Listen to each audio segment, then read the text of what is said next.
वेशधारी में ये गुण हो उसे ही संत कहते हैं। उसकी वाणी से केवल भगवत यश ही निकलता है। जब चार के बीच में बैठेगा तो भगवत चर्चा, ये पहली पहचान संत की। भगवान नारायण लक्ष्मी जी सहित समस्त पार्षदों को पहचान बताए हैं कि मेरे भक्त की सबसे पहली पहचान है कि वो जब बात करेगा तो मेरा नाम निकलेगा, मेरी बात निकलेगी। कहां गए थे वो? श्री जी की कृपा से परिक्रमा करके आ रहे थे। श्री जी ने ऐसी प्रेरणा की परिक्रमा होके आ रहे। और कैसे बड़ी कृपा है लाडली जी की, नहीं और सब कैसे, बस श्री जी की बहुत कृपा है, बड़ी करुणामयी है। अपने जैसे अधमों को स्वीकार शुरू पिंड छुड़ाना उसको मुश्किल पड़ जाएगा, ऐसे प्रेमी हैं। खड़े खड़े वो ऊब जाएगा, कब भागो। वो चर्चा वृंदावन प्रिया जो लाडली लालो के, ऐसे प्रिया लाल के प्रेमी जन होते हैं कि उनको बस भगवत चर्चा ही करनी। अगर जबान खुली तो भगवत चर्चा। धूप है कि क्या है, देखा है मधुकरी मांगने जा रहे संत जन मिल गए, खड़े धूप में नंगे पैर, चर्चा और घंटों चर्चा हो रही। बोधयंता परस्परम कथयंति च माम नित्यम तुष्यंति च रमंति च। ये कठिन बात है। चर्चा करते तो बहुत मिलते हैं, पर तुष्यंति च रमंति च, उसी में संतुष्ट होगा, आनंदित, उसी में रमण कर रहा है, उसे कोई चाह नहीं। भगवत चर्चा हुई मानो पेट भर गया। कितनी अहोभाग्य, 1 घंटा से भगवान की चर्चा हो रही, प्रियालाल की चर्चा हो रही। आगे कह रहे हरि को भजन, साधु की पहचान हर समय भजन परायण। कोई माला से जप रहा है, कोई बिना माला से जप रहा है।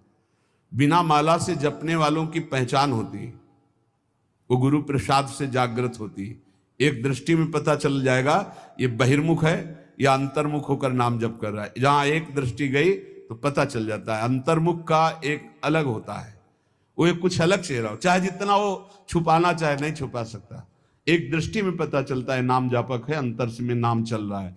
और चाहे जितना दिखाना चाहे, मान लो ऐसे बाहर, तो अंतर में पता चल जाएगा ये केवल सामने की बात है, अंतर में इसके नहीं चल रहा है। दोनों बातें भजन करने वालों को अपने आप पता हो जाती है। उपासक, संत, भागवत, महाभागवत, इन सब की पहचान भजन से ही है। कल चर्चा जब विश्राम हो रही थी सुना था, आधे पल के लिए भी त्रिभुवन की राज्य लक्ष्मी देने पर जो अपने प्रभु का भजन नहीं छोड़ता, सुमिरन नहीं छोड़ता, वो महाभागवत है। तो हरि को भजन ये प्रधान बात है। मुंह खुले तो भगवत चर्चा और मुंह बंद तो नाम चल रहा है। राधा वल्लभ श्री हरि, राधा वल्लभ श्री हरि, या जो गुरु जी ने दिया हो, जो नाम प्रिय हो, राधा राधा, ये मान लो, बहुत आनंदित हो जाओगे। मान लो कुछ पैसा नहीं लगना हो, बहुत बड़े धनी हो जाओगे, बहुत बड़ा लाभ मिल जाएगा। ये सब पुण्य रुई का ढेर समझो, एक अपराध बन जाए सब भस्म हो जाएंगे। नाम सोना है, सोना जितना तपेगा उतना ही चमकेगा, नष्ट होने वाली नहीं, अविनाशी वस्तु है। कमा लो ये सोना। ये जो सोना है, सोना, ये सोना वास्तविक सोना, इसी सोना में सोवत पांव पसार। पूरी रात निकल जाए, जब नींद ना आवे, मंत्र चले, तब समझो। इसके लिए कभी सर्दी में कंबल नहीं ओढ़े गए, इसी बात के अभ्यास के लिए कभी कंबल नहीं। जो नीचे मार्किन पहने वही मार्किन उतार कर ऐसे पैर से फंसा के सर, पूरा शरीर कांप रहा है। मंत्राकार वृत्ति, पेट में अन्न नहीं, ऊपर वस्त्र नहीं, गंगा का किनारा, भीषण सर्दी, 1 मिनट नींद नहीं, मंत्राकार। 4 बजे गंगा में फिर खड़े हुए। ऐसे थोड़ी भागवती की वृत्ति बनाई जाती है। ऐसे लगा जाता है जैसे गरीब आदमी ओवर टाइम करके पैसा कमाता है, किसान आदमी रात दिन लगा रहता है। ऐसे कायर पुरुष थोड़ी भजनानंदी होते हैं। ये शरीर को बहुत दुलार करने वाले भजनानंदी नहीं होते। सच्ची मानिए, जितना सुख शरीर को दोगे उतना अध्यात्म सुख से हीन होते चले जाओगे। मारो इस प्रकृति जन्य की अधीनता को तुमने जो स्वीकार कर रखी। हर प्रकृति का वार सीधे सो। यह प्रवचन नहीं करते, जीवन में जो जिए वो बता रहे हैं। किसी आश्रम में ठहरना नहीं, ऐसे आश्रम में ठहरना जहां जंगल किसी का जाना नहीं, ऐसे बहुत से आश्रम मिले। जीवन भर प्रकृति से लड़ना रहा है, तभी परमात्म चिंतन का एक तार भाव बनता है। जब सीधे प्रकृति का वार सहे, यम ही न व्यथ्यन्ते ते पुरुषम पुरुषर्षभ। काशी के घाटों में जो तपन होती थी दिन भर धूप की, तो रात्रि के 2 बजे तक तपना ही होती थी, और 2 बजे उठ के नहा के विश्वनाथ जी जाना है। जीवन को एकदम प्रकृति से वार सहने वाला बना ले तो बहुत आनंद आता है। ये सुविधा नरक समझो, सच्ची मानिए आप। हरि भजन में दिखावा कभी नहीं होना चाहिए, नहीं तो सच्चाई का हरि भजन छूट जाएगा। भजन करने वाले उपासक को कभी कीर्ति की चाह मत रखना, ये हम प्रार्थना करते हैं। ये अंतिम वो खाई है जहां से गिरा करके भगवान से विमुख कर दिया जाता है। दिन है तो रात आएगी, रात है तो दिन आएगा, ऐसे देखना हम तुमसे कहते हैं। ये सब केवल बाहरी है। आंतरिक श्रद्धा अटूट होती है, बाहरी श्रद्धा में कोई दम नहीं होती। हम इसकी इन श्रद्धाओं की दम नहीं होती। इनको तो हर गली में खड़ी होना, जहां वाह वहीं खड़े हो गए। श्रद्धा वो होती अटूट कि चाहे जैसी परिस्थिति हो, चाहे जैसी घटना हो, मैं आपका हूं तो सिर्फ आपका हूं। वो होंगे अंगुलियों में गिनने वाले, वो अंगुलियों में गिनने वाले होते हैं। इसलिए साधु की सेवा पहचान, स्वयं साधु होते हुए साधु की सेवा, और निरंतर हरि भजन, और सर्वभूत पर दया, समस्त जीवों पर दया का भाव। दया बिना साधु कसाई, पर ये भी दया करी तो आफत आई बड़ी। कैसे तुम्हें बताए, मतलब बहुत विचित्र गति। आध्यात्मिक आनंद की प्राप्ति के लिए बिल्कुल व्यवहार शून्य जीवन जो जिया गया, उसमें बिल्कुल विपरीत जीवन प्रभु ने किया है। हजारों लाखों की जो भीड़, ये जनसंख्या है भगवान, ये भीड़ भजन अगर निरंतर आपका अभ्यास है तो चल जाएगा, नहीं तो आम हो जाएगा कि मैं बहुत बड़ा हो गया हूं, जहां हुआ मैं बहुत बड़ा हुआ, वहीं से भक्ति का नाश हो जाएगा। ये सम्मानम कल्यात घोर गरलम नीचापमानम सुधाश्री राधा मुरली धरो भज सके वृंदावन मात्यज। ए भाई, कभी भूलकर भगवान से यश मत मांग लेना कि हमारा भी नाम हो जाए। बहुत खतरा है इस नाम में, बहुत खतरा है। आपसे सबसे प्रार्थना करते हैं, यश की चाह मत रखना। उर्कछु प्रथम वासना रही, सो प्रभु पद सरित प्रीति सो बही। बहा दो वासना को। अगर कोई वासना रहेगी तो बहुतायत में मिलेगी, क्योंकि मेरा मालिक सबसे पहले अंदर की वासना की पूर्ति करता है। विभीषण जी के पहुंचने पर सबसे पहले लंकाधिपति का अभिषेक किया। इसलिए साधक अंदर की वासनाओं को देख लो। अगर कोई भी वासना तो हटा दो। नहीं, मेरे स्वामी का स्वभाव है, पहले तुम्हें वासना की चीज फेंकेंगे, ले, और जब घृणा हो जाएगी तब आगे बढ़ा देंगे। मान आखिरी खाई है जिस पे साधु गिर जाता है। इसीलिए सबसे पहले सिद्धावस्था की सीढ़ी पे निर्माण लिखा है। निर्माण अमोहा जित संग दोषा। अपने में कोई गुणा अभिमान आकर के ये श्रेष्ठता का भाव हो जाना, मानो परमार्थ में पोछा लग जाना है। भाई कभी अहम, ये भाव मत अहम में लाना कि मेरा नाम हो जाए। भगवान को जो करवाना तो करवाने ही, वो तो सर्व समर्थ हैं, वो तो नौकर हैं, हम वैसे ही करना पड़ेगा। पर चाह कभी मत करना। अगर चाह किया तो ये आखिरी खाई है, इसमें साधु को गिरा दिया जाता है। ये माया की बड़ी विचित्र मनोहर चाल है। बड़ा मीठा जहर है जिसे हाथ में लेकर स्वयं खा लिया जाता है। ये मान प्रतिष्ठा यश कीर्ति ये जगत मंगल कराने वाले भगवान की हो, उन्हीं का यश गाए। अपनी कभी न मानकर इसका जो भोग करेगा वो नष्ट हो जाएगा। मेरी यश कीर्ति इससे नष्ट हो जाएगा। सर्वभूत पर दया, दया तो करनी है, पर दया वो जिसमें भगवत विस्मरण न होने पावे। दया को उल्टा याद, अगर हरि की याद भूल गई तो वो दया फंसा देगी पक्का। और जिस दया में हरि सामने है कि ये मेरे भगवान हैं, वो कभी नहीं फंसा पाएगी।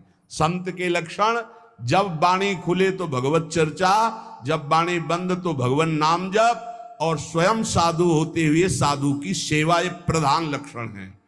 हरि को भजन साधु की सेवा, सर्वभूत पर दाया, हिंसा लोभ दंभ छल त्यागे, विषम देखे माया। कभी किसी की हिंसा न करे, ये साधुता का लक्षण है। कभी जीव को, किसी जीव को कष्ट देना नहीं। मन से वचन से अगर आप थोड़ा भी किसी के प्रति रूखा भाव कर लें तो आप अंदर देखना आपके भजन में फर्क पड़ जाएगा। ये अंदर के अनुभव की बातें करते हैं। अगर उसको तुमने डांटा है, सही माने में डांटा है और भगवत भाव करके डांटा है, तब तो आपका भजन चलेगा। और अगर भगवत भाव नहीं किया है और बिना किसी अपराध के आप डांट रहे हैं तो आपका भजन बंद हो जाएगा पक्का। थोड़ा अपराध है, बहुत डांट दिया तो आपका भजन बंद हो जाए। ये भागवती क्षेत्र है। किसी को ना वचन से, न शरीर से, न मन से पीड़ा ना पहुंचाए, किसी को भी नहीं। देखो, गुरु शिष्य एक व्यवहार का संबंध है, परमार्थ नहीं। आप ये मत समझना कि गुरु शिष्य परमार्थ का है। परमार्थ तो एक ही तत्व है, ना गुरु है ना शिष्य है। अगर शिष्य शिष्य वो गुरु ही है, गुरु गुरु वही भी शिष्य है, वही गुरु है वही शिष्य, दो नहीं। द्वैत परमार्थ नहीं है, परमार्थ एक वस्तु है। परमार्थ में गुरु शिष्य नहीं, ये व्यवहार है। प्रणाम नमस्कार वंदन ये सब व्यवहार के अंदर। परमार्थ में एक वासुदेव यहां जो विराजमान वही यहां विराजमान है। उसी वासुदेव को देखकर वो स्वांग शिष्य का कर रहा है तो आप स्वांग गुरु का कीजिए। बस स्वांग है, सत्य वस्तु एक ही है जो सर्वत्र विराजमान है। इसलिए किसी को भी वचन से, शरीर से या मन से पीड़ा ना पहुंचावे। लोभ, किसी भी तरह अर्थ का लोभ ना आने पाए। दंभ, कोई दिखावा मान प्रतिष्ठा के लिए नाटकबाजी नहीं होना चाहिए। छल त्यागे, छल अंदर कुछ है बाहर कुछ है ऐसा ना करे। साधुता का मार्ग निर्मल है। संत सरल चित जगत हित जान स्वभाव सने। संतों का स्वभाव होता जगत मंगल करना, सरल चित्त, छल कपट रहित रहना। और विषम देखे माया। माया किसे कहते हैं? मैं मोर तय तोर, जहां तक इंद्रियां जा रही, जहां तक भोग विलासता के लिए मन जा रहा, सो सब माया जानो भाई।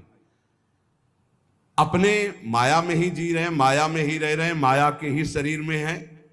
इसे भगवत समर्पित करके माया की वस्तुएं भगवत प्रसाद करके पाओ। माया की वस्तुएं भगवत समर्पित करके प्रसादी पहनो, बच जाओगे। अगर स्वयं भोक्ता बनोगे अमनिया के तो फिर माया फंसा लेगी। अमनिया ठाकुर जी को प्रसादी आपकी, बच जाओगे। ये सिद्धांत है बचने का।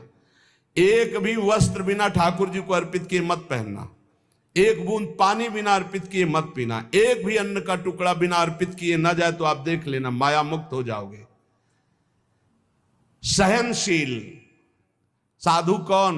जो सह जाए, अंदर की बात और बाहर की भी बात। बाहर कोई गाली दे दे, अपमान कर दे, निंदा कर दे, सह जाए। अंदर की बात, काम आ रहा है, क्रोध आ रहा है, लोभ आ रहा है, मोह आ रहा है, चुपचाप सह जाए। इनके सहने से भगवान की प्रसन्नता होती है। इनके सहने से भगवत भक्ति बहुत जोर की बढ़ती। सहत सहत बाढ़े भगत गिरे तन गुरु हित गान। ये नियम बना लो कि मुझे सहना है, सहने से भगवान प्रसन्न होंगे। अपने प्रभु के लिए हर दुख सहना है। जब ये बात आ जाती है तो सब कुछ सहन करने में आनंद आता है। भला कष्ट सहने में कहीं आनंद आता है? लेकिन आनंद आता है अपने प्यारे के लिए कष्ट सहने में आनंद आता है। सहनशील, अगर ज्ञान हो जाए तब तो फिर क्या कहना हो। ज्ञान नहीं तो अपने प्रभु के लिए सहो। ज्ञान में तो सहना ही क्या, स्वाप्निक है, बिल्कुल स्वाप्निक है। बिल्कुल जैसे जगत आप देख रहे हो बिल्कुल स्वप्न चल रहा है। ये दीर्घ स्वप्न है मोह निद्रा में। भक्ति में उसे ऐसे ले लो कि भगवान की लीला हो रही है तो हमें भगवान सहना चाहते हैं, इसलिए गाली दिला रहे हैं, इसलिए निंदा करा रहे हैं, इसलिए अपमान करा रहे हैं। चुपचाप सह जाओ। आशय उदार, आशय उदार होना चाहिए। आशय हमारा सांसारिक नहीं होना चाहिए। आशय क्या है? भगवत प्राप्ति। भगवत प्राप्ति के लिए हमें हर बात सहनी है। धीरज, धैर्यवान। भगवत प्राप्ति अगर आशय नहीं, लक्ष्य नहीं, तो आप सह नहीं सकते, पक्का समझ लेना। भगवत प्राप्ति के लिए सह सकते हो। भगवान की बड़ी विचित्र लीला, बड़े बड़े सिद्धों को पिटवाया है और पुजवाया है, दोनों काम करते हैं वो। पुजवाना भी वाह वाह और पिटवाना भी, ये दोनों काम साथ उनके चलते रहते हैं। अगर ऊपर से कुम्हार पीटता है मटकी को तो अंदर से हाथ दिए रहता है, ऐसे दोनों कार्य होते हैं। अब बोलो बूढ़े बाबा माधवदास जी हैं जगन्नाथपुरी में, और उनकी कौन सी परीक्षा बकाया है?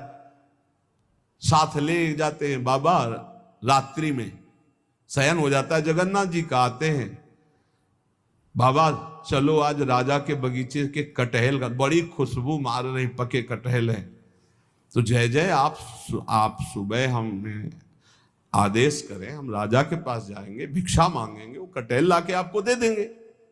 जब राजा सुनेंगे कि आपको कटहल पसंद है तो बगीचा ही आपके नाम करवा। तो बाबा जो चोरी में आनंद मिलता है वो साहूकारी से मांग के थोड़ी ठीक लगेगा।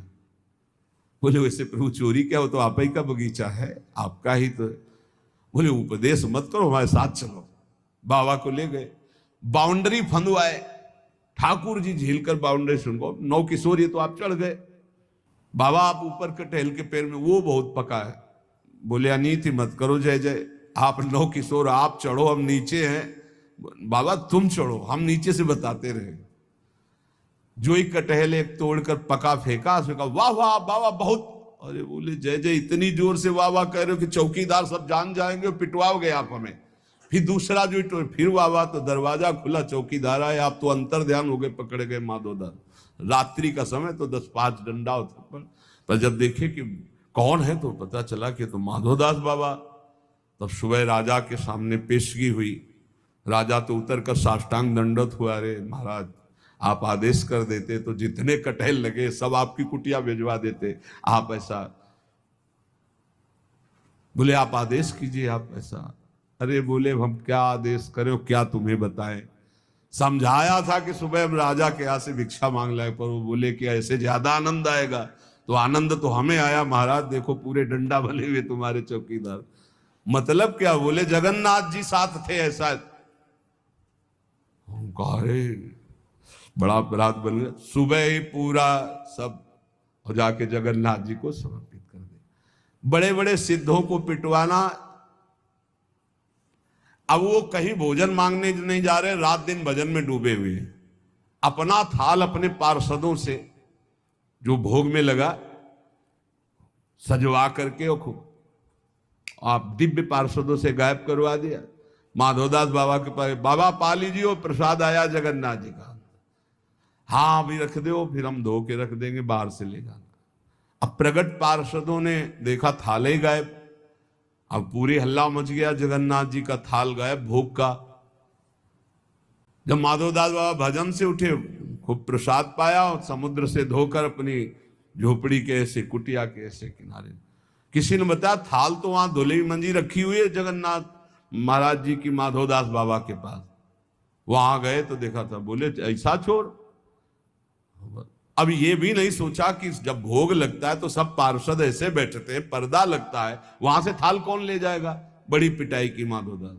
अच्छा, माधवदास बाबा इसलिए पिटाई को सुखपूर्वक सह रहे थे कि महाप्रसाद पाया है तो ये भी प्रसाद पा लो। अब थाल लेकर के भूखे हैं तो थाल आप भिजवा रहे हैं, आप ला रहे हैं, पिटाई आप कर। इनके रहस्य को समझना बड़ा कठिन। इसलिए ये कभी ना समझे कि ये गाली देने वाला कोई और है, ये पीटने वाला कोई। प्रभु पिटवाते हैं, प्रभु ही पुजवाते हैं, दोनों काम कराते रहते हैं, बैलेंस बराबर बना के चलते हैं। पक्का समझना है। सहनशील। कोई डर रहा होगा कि यार ज्यादा भक्ति करने पे पिटवाई में पिटवाते भी है। ये सिद्धों के साथ करते हैं, आपके साथ नहीं खेलेंगे। बच्चों को भारी वजन उठाने को नहीं दिया जाता, अपने लोग बच्चे हैं इसलिए चिंता मत करना कि आपकी भी परीक्षा होगी। ये सिद्धों के साथ खेलते हैं।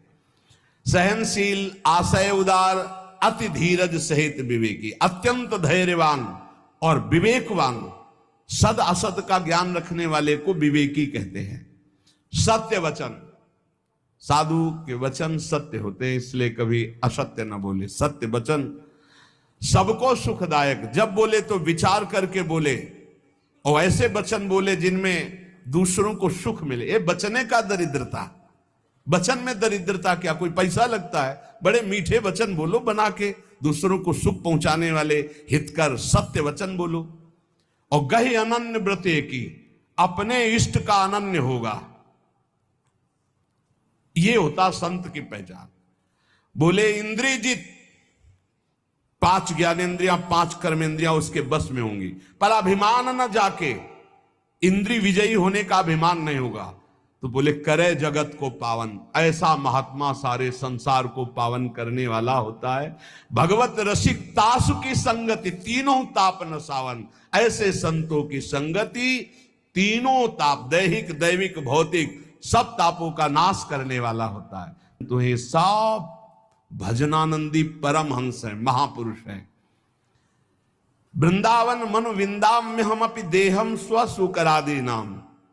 इसलिए मैं भी ये इच्छा करता हूं कि मेरा शरीर अगर छूटे और प्रियालाल ना मिले तो मैं सुअर कुत्ता वृंदावन का बनूं, बाहर ना बनूं।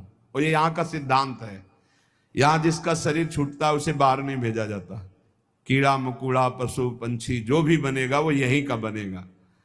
मेरा जन्म वृंदावन में ही हो, किंतु अन्य जगह देव शिरोमणि दुर्लभ शरीर मुझे ना मिले। मुझे वृंदावन में सूकर कुकर आदि भी बन, क्योंकि यहां कभी रसिकों की जूठन मिलेगी, प्रियालाल के गुण गाने वाले रसिकों के दर्शन होंगे, प्रियालाल का यश सुनने को मिलेगा, और जब इसी राज्य में शरीर छूटेगा तो प्रियालाल की प्राप्ति हो जाएगी।